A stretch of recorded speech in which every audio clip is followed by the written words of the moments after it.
The crimson dust settled around Jessie Winters as she trudged along the barren road, her leather boots worn and cracked from miles of hard travel. The year was 1876, and the unforgiving Colorado Territory sun beat down upon her shoulders, burning through the threadbare fabric of her once fine dress. She hadn't seen her reflection in days, but she knew what she must look like: hair matted with dust, face streaked with dirt, clothes that had once been fashionable in Boston now reduced to practical rags. The sound of hoofbeats approached from behind, and Jessie didn't bother to turn. Another traveler passing by, likely to ignore her just as the others had done. Water was what she needed, not another pitying glance. "Miss? You all right there?" The voice was deep, tinged with the drawl of someone who'd spent his life in these parts. Jessie turned, squinting against the sun to see a tall figure on horseback, his face shadowed by a wide-brimmed hat. "I'm fine, thank you," she lied, her voice cracking from thirst. The man dismounted with surprising grace for someone so tall. As he approached, she could see his features more clearly: a strong jaw covered in several days' worth of stubble, piercing blue eyes that assessed her condition with a frankness that might have offended her once, before necessity had stripped away her pretensions. "You don't look fine," he said bluntly, reaching for a canteen tied to his saddle. "Drink." Jessie hesitated only a moment before accepting the offering. Pride had no place when survival was at stake. "Xavier Callahan," he said as she drank. "Most folks call me Zav." She lowered the canteen, wiping her mouth with the back of her hand. "Jessie Winters. Where you headed, Miss Winters?" "Silver Creek," she replied. "I have an uncle there. Or had. I'm not certain he's still alive." Xavier nodded, his expression revealing nothing. "Silver Creek's still 15 miles north. You won't make it before nightfall, and these parts aren't safe after dark." Jessie straightened her spine. "I've managed this far on my own." A small smile played at the corners of his mouth. "No doubt. But my ranch is just over that ridge. I can offer you a meal, clean water, and a safe place to sleep. Tomorrow, I'll take you to Silver Creek myself." The proposition would have scandalized her mother. A proper lady never accepted invitations from strange men, especially not rough-looking cowboys. But Jessie had left propriety behind in Boston, along with everything else. "Why would you help me?" she asked. Xavier looked at her for a long moment. "Because out here, helping strangers isn't kindness, it's survival. Next time, it might be me needing the help." He remounted his horse and extended a hand down to her. After a moment's hesitation, Jessie took it, allowing him to pull her up behind him. His body was solid and warm against her back, a human anchor after weeks of drifting. "Hold tight," he instructed, and then they were moving, kicking up clouds of dust as they headed toward the distant ridge. Xavier's ranch proved to be a modest affair, a sturdy cabin with a small barn and corral, nestled against a backdrop of towering pines and distant mountains. A creek ran nearby, the sound of running water more beautiful to Jessie's ears than any symphony she'd ever heard in Boston. "It's not much," Xavier said as he helped her dismount. "But it's mine." There was unmistakable pride in his voice that Jessie understood immediately. In this harsh land, any claim staked and held was an achievement. "It's wonderful," she said sincerely, drinking in the sight of the little homestead. Inside, the cabin was simple but meticulously maintained. A stone fireplace dominated one wall, a rough-hewn table and chairs occupied the center, and a curtained-off area in the back presumably concealed a bed.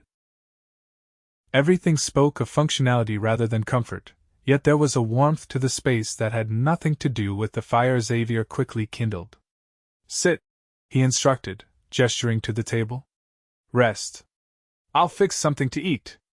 Jessie sank gratefully into a chair, watching as Xavier moved with surprising efficiency around the small space.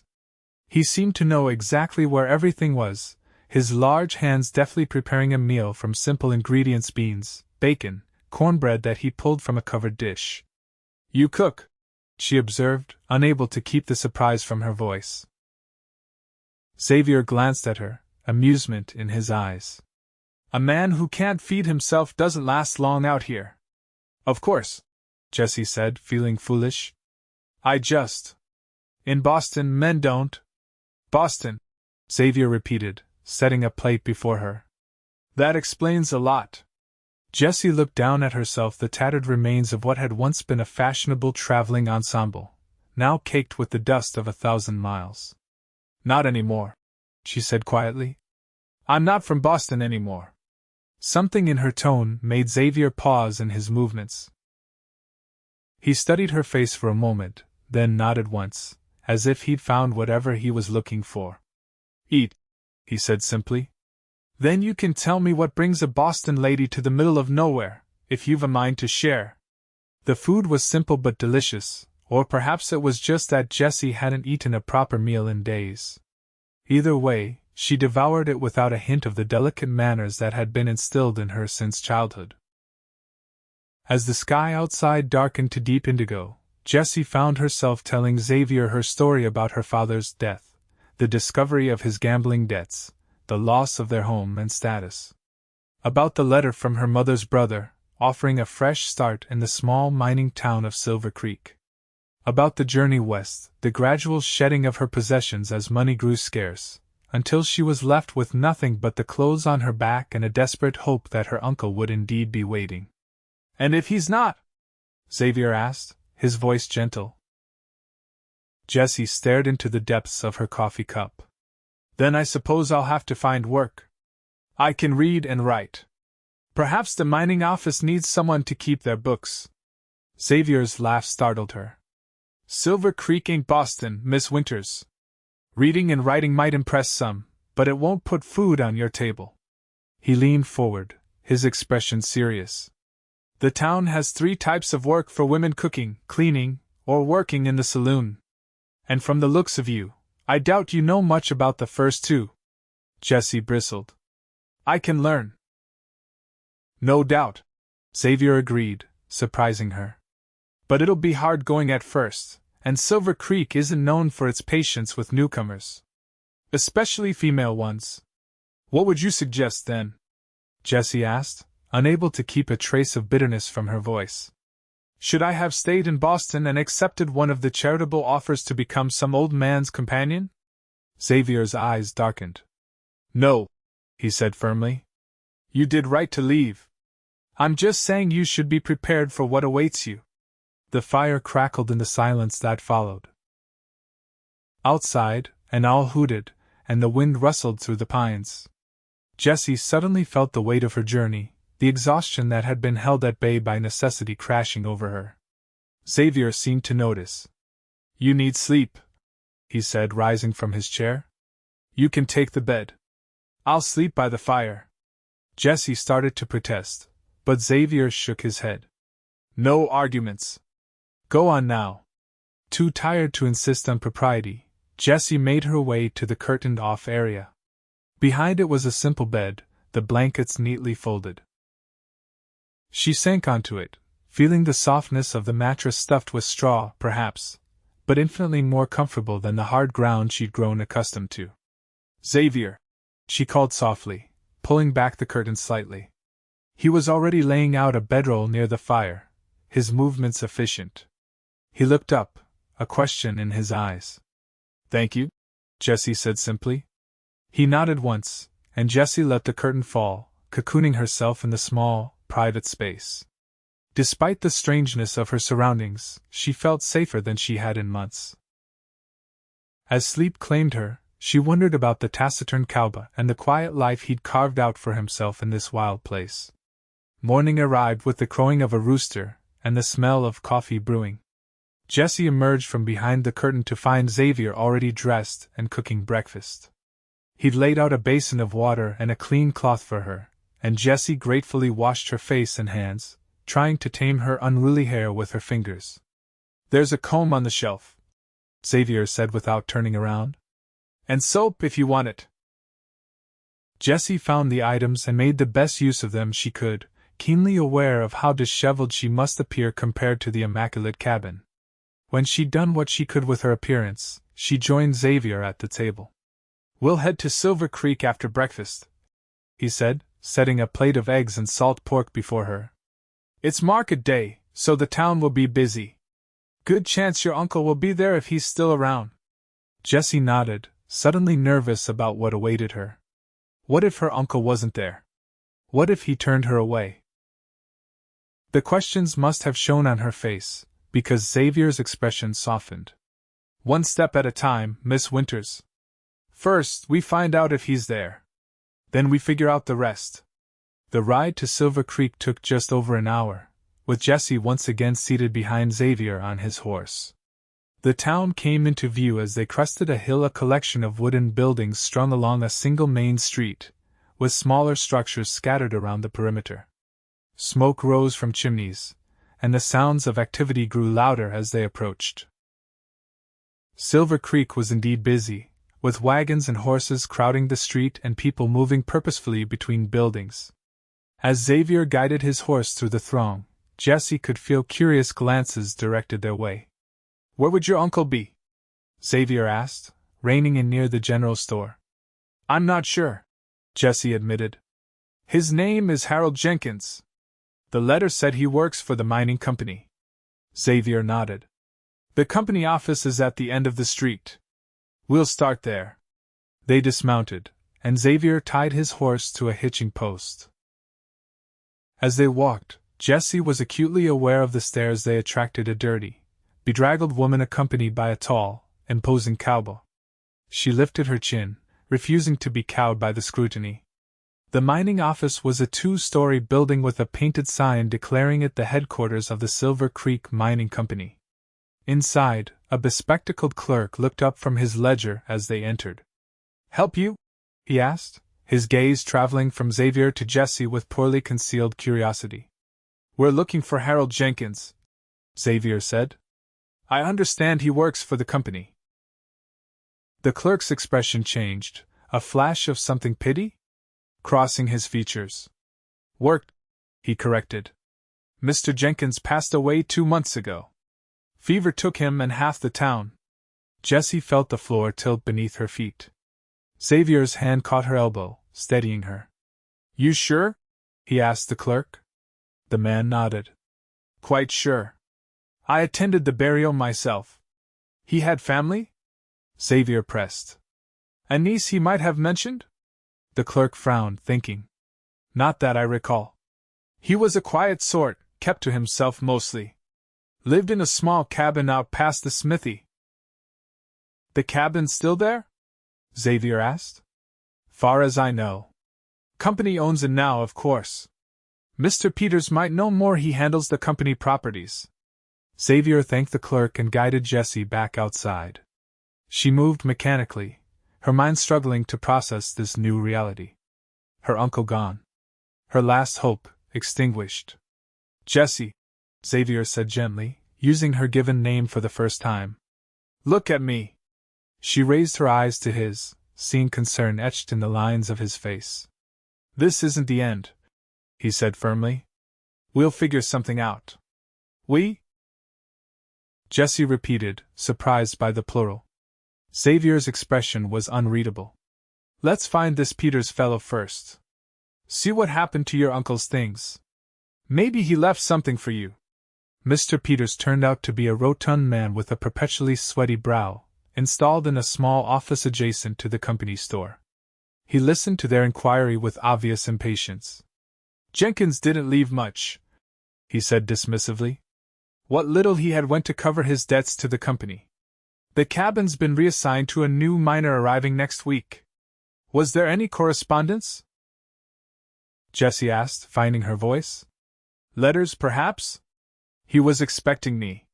Peters shrugged. "Whatever personal effects he had were put in storage. Nothing of value."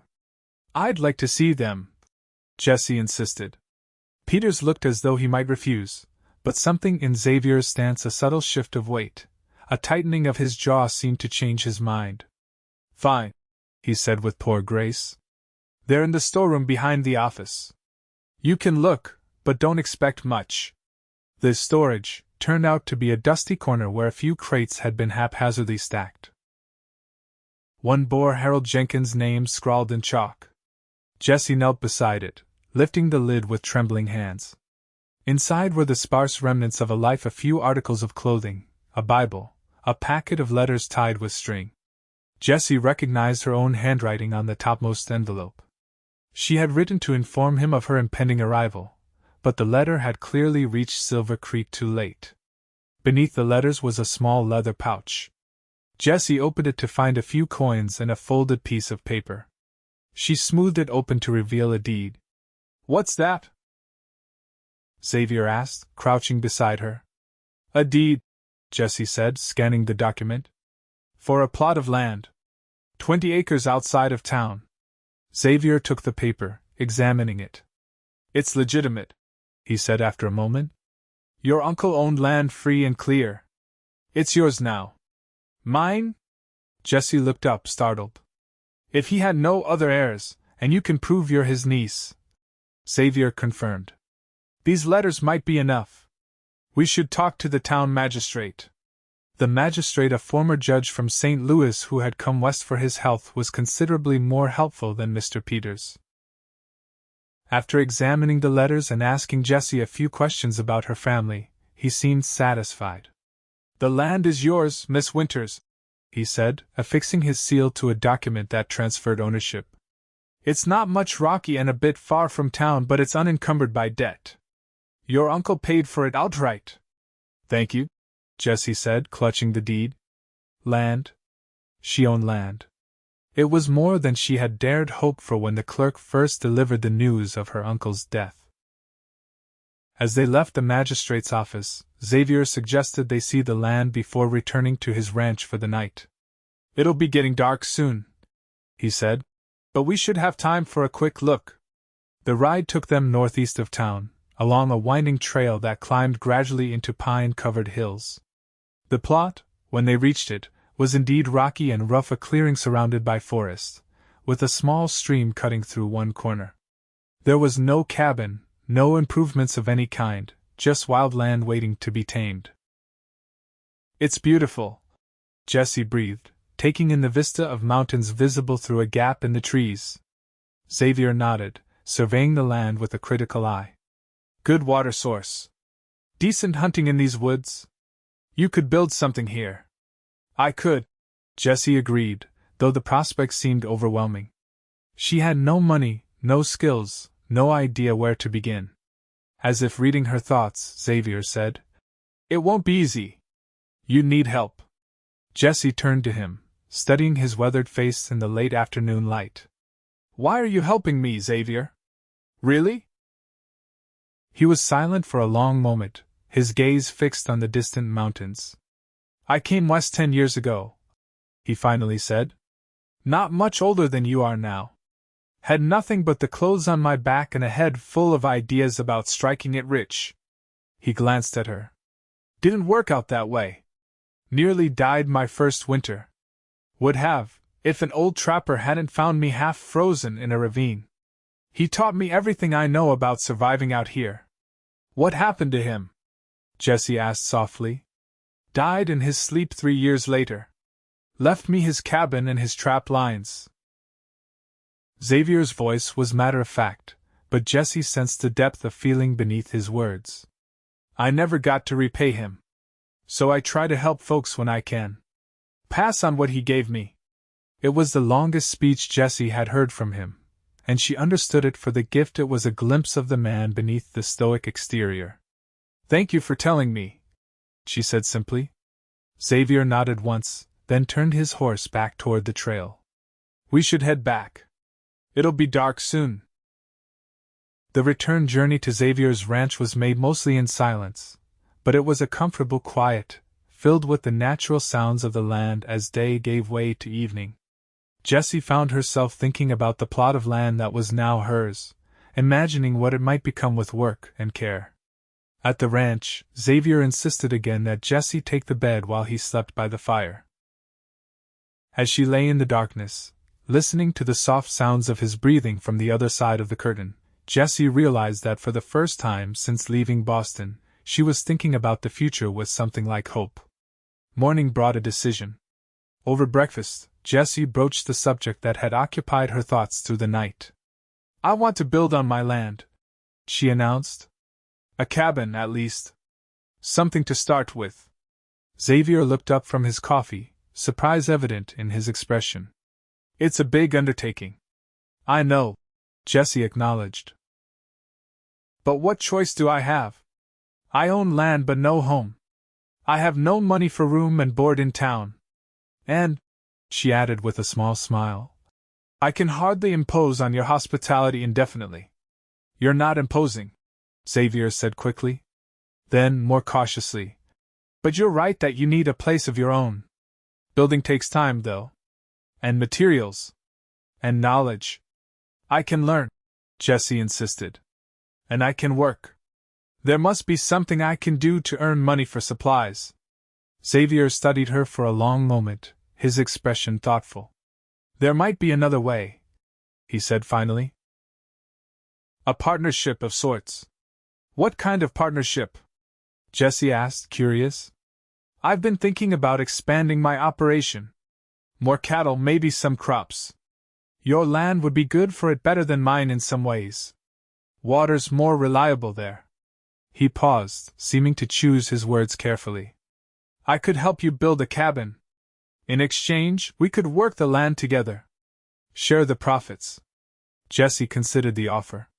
It was generous more than generous. But she was wary of creating new dependencies. As equals, she clarified. I wouldn't be working for you. Equals, Xavier agreed, a hint of respect in his eyes. You'd own the land, I'd provide the initial investment and knowledge. We'd both contribute labor. And if it doesn't work out? Jessie pressed. If we find we can't get along? A small smile played at the corners of Xavier's mouth. Then I imagine you'd tell me to get off your land, and I'd have to oblige. Jessie couldn't help but smile in return. Very well, Mr. Callahan. You have yourself a partner. They sealed the agreement with a handshake, Jessie's small hand nearly disappearing in Xavier's larger one. His grip was firm but gentle, and Jessie felt a strange flutter in her chest at the contact. The next few weeks passed in a blur of activity. Xavier proved to be a patient teacher, showing Jessie how to fell trees, strip bark, and notch logs for the cabin walls. They worked from dawn until dusk, stopping only when the light failed them completely. Jessie discovered muscles she never knew she had, aching in ways she'd never experienced. Her hands, once soft and pale, developed calluses and small scars. Her skin darkened in the sun, and her hair, which she now wore in a simple braid, lightened to a honey gold. Xavier noticed the changes too. He found his gaze lingering on her more and more, the graceful arc of her neck as she bent to her work, the determined set of her jaw as she tackled each new challenge. She was nothing like the bedraggled woman he'd found on the road, yet somehow exactly the same in all the ways that mattered. The cabin took shape slowly but steadily. A simple one-room structure with a stone fireplace, it would be snug but comfortable. As they worked side by side, Jessie told Xavier stories of her life in Boston, the balls and dinner parties, the rigid social expectations, the crushing boredom she'd sometimes felt but never dared express. In turn, Xavier shared bits and pieces of his own past growing up on a small farm in Missouri, losing his parents to cholera when he was 16, heading west with dreams of a different life. He spoke of the lessons he'd learned, often the hard way, about survival in this unforgiving land. You make it sound so bleak, Jessie observed one evening as they sat before the campfire they'd built near the half-finished cabin. Yet you stayed. Xavier gazed into the flames. It's not bleak. It's honest. The land doesn't lie to you. It doesn't pretend to be something it's not. It demands respect and hard work, but it gives back if you treat it right. Jessie considered his words. I think I understand that now, in a way I couldn't have before. Xavier glanced at her, a question in his eyes. In Boston, Jessie explained, everything was about appearances. What you wore, who you knew, which invitations you accepted or declined. None of it was real. Out here. She gestured to the vast darkness surrounding their small circle of light. Out here, there's no pretending. You either survive or you don't. And you prefer that? Xavier asked, genuinely curious. Jessie nodded. I do. Despite everything, the hardship, the uncertainty, I feel more alive here than I ever did there. Something shifted in Xavier's expression, a softening around his eyes. You're different from any woman I've ever known, he said quietly. The words hung in the air between them, charged with a meaning Jessie wasn't quite ready to examine. She looked away, focusing on the dancing flames. We should get some rest, she said after a moment. Early start tomorrow. Xavier nodded, banking the fire for the night. They had established a routine, with Xavier sleeping on one side of the fire and Jessie on the other, each wrapped in their own blankets. It was a practical arrangement, but as the nights grew cooler, Jessie sometimes found herself wishing for the warmth of another person beside her, a thought that both startled and intrigued her. As summer gave way to early autumn, the cabin neared completion. Xavier had ridden to town several times for supplies they couldn't fashion themselves: glass for the windows, hinges for the door, a proper stove that had cost nearly all of the coins from Harold Jenkins' pouch. On one such trip, Xavier returned with an unexpected addition: a young milk cow, her spotted hide gleaming in the afternoon sun. What's this? Jessie asked, emerging from the cabin where she'd been caulking the spaces between logs with a mixture of mud and dried grass. Her name's Daisy, Xavier said, leading the cow toward a small pen he'd constructed the week before. Thought she might be useful. Milk, butter eventually. Calves if we can find a bull to service her. Jessie approached the animal cautiously. She'd never been this close to a cow before, having grown up in the city. Daisy regarded her with large, liquid eyes, then extended her neck to sniff at Jessie's outstretched hand. She's beautiful, Jessie said, delighted when the cow allowed her to stroke its velvety nose. She's practical, Xavier corrected, though there was amusement in his voice. Beauty's just a bonus. Jessie glanced up at him, catching an expression on his face that made her breath catch a warmth, an admiration that had nothing to do with the cow and everything to do with her. It vanished quickly, replaced by his usual stoic demeanor, but Jessie knew what she'd seen. That night, as they ate their supper in companionable silence, Jessie found herself studying Xavier when he wasn't looking. The strong line of his jaw, the way his hands moved with such confidence and grace despite their size, the small lines at the corners of his eyes that deepened when he smiled, which, she noticed, happened more frequently these days. She'd known attractive men in Boston, polished, sophisticated men who spoke in cultured tones and danced with practiced ease. None of them had affected her the way this quiet cowboy did, with his straightforward manner and hidden depths. Jessie? Xavier's voice broke into her thoughts. Everything all right? She realized she'd been staring. Yes, she said quickly. Just thinking about how much has changed since you found me on that road. Xavier nodded. For the better, I hope. Definitely for the better, Jessie confirmed. She hesitated, then added, I never properly thanked you. For everything. No need, Xavier said, suddenly looking uncomfortable with the praise. You've worked hard. The cabin's as much your doing as mine. Not just the cabin, Jessie insisted. You gave me a chance when you could have just ridden past. You helped me find my uncle's land. You offered a partnership when you had nothing to gain from it. Xavier's gaze met hers across the fire. I wouldn't say I had nothing to gain, he said quietly. The words hung between them, fraught with possibility. Jessie felt her heart rate quicken, aware that they were approaching some threshold, some point of no return. Before either could speak again, a distant rumble of thunder broke the moment. Xavier glanced up at the sky, where clouds had gathered while they talked. Storm coming, he said, rising to his feet. We should secure everything before it hits. They worked quickly, moving tools and supplies into the cabin, making sure Daisy was safely in her pen with access to shelter. The first fat raindrops were beginning to fall as they ducked into the cabin themselves. The interior was still rough, a dirt floor that would eventually be covered with wooden planks, walls that needed a final layer of chinking, simple furnishings crafted from leftover lumber. But the roof was sound, the fireplace drew well, and as the rain began to pound against the new glass windows, Jessie felt a surge of pride in what they had accomplished. "It's really happening," she said, turning to Xavier with a smile.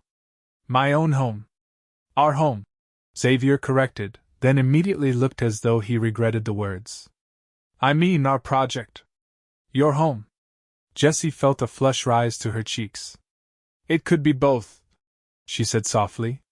Xavier went very still, his eyes searching her face. "What are you saying, Jessie?" The thunder crashed outside, and the cabin was illuminated briefly by a flash of lightning. In that moment of clarity, Jessie knew exactly what she wanted.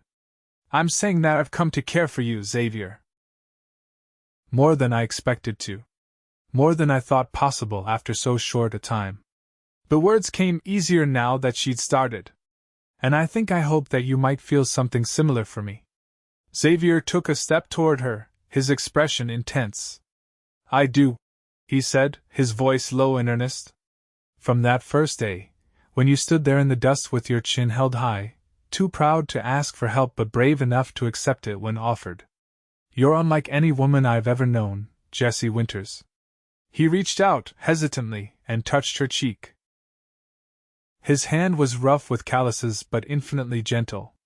Jessie leaned into the touch, her eyes closing briefly at the sensation.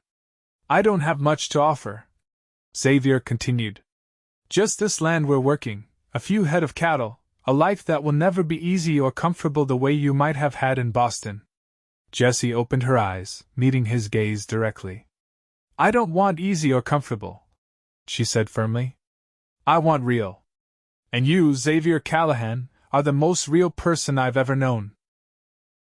The kiss, when it came, was both unexpected and inevitable, a natural culmination of the path they'd been walking since that day on the dusty road. Xavier's lips were warm against hers, his arms strong as they encircled her waist. Jessie wound her arms around his neck, pressing closer, marveling at how right it felt to be held by him. When they finally parted, both slightly breathless, the storm outside seemed to have faded into the background, insignificant compared to the storm of emotions within the cabin. "I want a real wife," Xavier said softly, his forehead resting against hers. "Not a fancy one. Someone who understands this life and chooses it anyway. Someone who isn't afraid of hard work and long days. Someone like you, Jessie." Jessie smiled, recognizing the echo of words she'd heard him speak to others in town when they'd asked about the Boston lady staying at his ranch. "Are you asking me to marry you, Xavier Callahan?" "Inelegantly, but yes," he admitted with a small smile. "Will you?" "Yes," Jessie said without hesitation. "Yes, I will." The storm raged through the night, but inside the little cabin, Jessie and Xavier sat before the fire, talking of the future they would build together. They spoke of expanding the herd, of adding rooms to the cabin as their family grew, of the challenges they would face and the joys they would share. When morning came, bringing with it clear skies and the fresh wash scent of rain-soaked earth, they rode together to Silver Creek. The magistrate, though surprised by their request, was happy to perform a simple ceremony in his office. The only witnesses were the clerk from the mining company and the proprietress of the general store, who insisted on providing a small bouquet of wild flowers for the bride. Jessie wore her cleanest dress, still threadbare in places, but scrubbed free of dust and carefully mended. Xavier had shaved and donned a clean shirt, his usually unruly hair slicked back with water. They stood before the magistrate, hands clasped, and spoke the vows that would bind them together. "I now pronounce you husband and wife," the magistrate declared, closing his Bible with a satisfied snap. "You may kiss your bride, Mr. Callahan." Xavier did so, a brief but tender kiss that held the promise of many more to come. As they signed the marriage certificate, Jessie felt a sense of rightness, of having found her place in the world at last. The ride back to their cabin, their home, was filled with a joyous anticipation. They spoke of practical matters, the work still to be done on the cabin, the need to prepare for winter, plans for planting in the spring. But beneath the practical conversation ran a current of deeper emotion, a shared understanding of the commitment they had made. That night, as husband and wife, they discovered each other in new ways, learning the language of touch and desire in the privacy of their own home. Jessie, who had been raised to view such matters with maidenly ignorance, found herself awakening to sensations she had never imagined.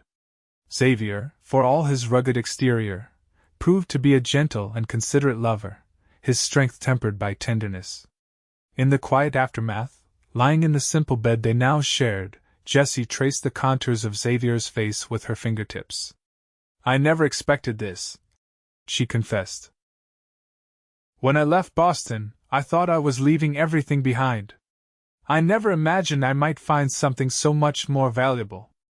Xavier caught her hand, pressing a kiss to her palm. "We'll build a good life here," he promised. "It won't always be easy, but it will be ours."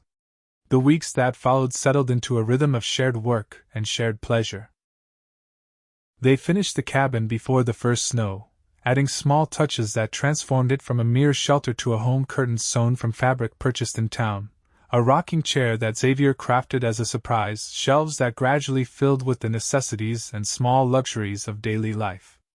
Winter in the Colorado Territory was harsh, with fierce storms that sometimes confined them to the cabin for days at a time. But they had laid in supplies: smoked meat, preserved vegetables, flour and coffee and sugar. The cow provided milk, and Xavier's hunting kept fresh meat on their table when weather permitted. During the long evenings, they would sit before the fire, sometimes reading aloud from one of the few books they owned, sometimes simply talking, learning more about each other with each passing day. Jessie discovered that Xavier had a surprising knowledge of poetry, gleaned from a volume of Wordsworth that his mother had prized. Xavier found that Jessie had a talent for storytelling, spinning tales that made the winter nights seem shorter. They spoke of their hopes for the future, their dreams for the land they were shaping together. They argued, sometimes Jessie's stubborn independence clashing with Xavier's protective instincts, but they always found their way back to common ground, their disagreements tempered by respect and affection. Spring arrived with a rush of new activity. The land needed attention after the winter's dormancy, and they worked from dawn until dusk, preparing fields for planting, mending fences damaged by snow and wind, welcoming the new calves that arrived with the warmer weather. It was during this busy season that Jessie realized she was carrying their first child. The signs had been there for weeks: the fatigue that seemed to settle over her by mid-afternoon, the strange aversions to food she had previously enjoyed, the tender fullness of her breasts. But it wasn't until she missed her monthly courses for the second time that she allowed herself to acknowledge the truth. She told Xavier one evening as they sat on the porch of their cabin, watching the sunset paint the distant mountains in shades of gold and pink. His reaction was everything she could have hoped for: joy and wonder and a fierce protectiveness that made her love him all the more. "A baby," he said, his hand resting gently on her still flat stomach. "Our baby." Jessie covered his hand with her own. "Due in the winter, I think. January, perhaps." Xavier's expression grew serious. "Winter births are hard," he said. "We should make arrangements in town. There's a midwife, Mrs. Donovan. She's helped many of the women through difficult deliveries." Jessie nodded, touched by his concern. "We'll speak to her.